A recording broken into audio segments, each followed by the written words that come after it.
Cinema థియేటర్లో ఇదివరకు రూ. 20, రూ. 30, రూ. 50 ఉన్న టికెట్ ఇప్పుడు ఏకంగా రూ. 150, రూ. 250 అయింది. ఇంకా కొత్త సినిమా ఏదో హీరో గారిది వచ్చిందంటే కనుక 350, 500. ఇదంతా జనం జేబులో డబ్బులే కదా. మళ్ళీ అడ్వర్టైజ్మెంట్లు ఆ సినిమా థియేటర్లు ఎందుకు వేస్తారు? అంత భారీ డబ్బులు వసూలు చేశాక ఎవరి కోసం వేస్తున్నారు?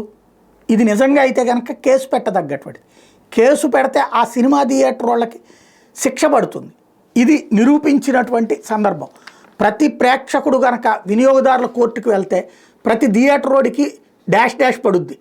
సినిమా చూసేందుకు థియేటర్కి వెళ్తే సుదీర్ఘ వాణిజ్య ప్రకటనలతో నా విలువైన సమయాన్ని వృధా చేశారని, అందువల్ల థియేటర్ యాజమాన్యం మీద చర్యలు తీసుకోవాలని కోరుతూ బెంగళూరులో ప్రేక్షకుడు వినియోగదారుల కోర్టు ఆశ్రయించాడు.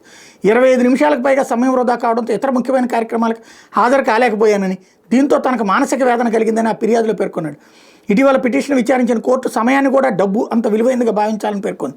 ఇతరులు విలువైన సమయంతో లబ్ధి పొందే హక్కు ఎవరికీ లేదని స్పష్టం చేసింది. ప్రేక్షకుడికి 65,000 పరిహారంగా చెల్లించాలని బెంగళూరులోని పీవీఆర్, ఐనాక్స్ థియేటర్లు బుక్ మై షోకి జరిమానా విధించింది.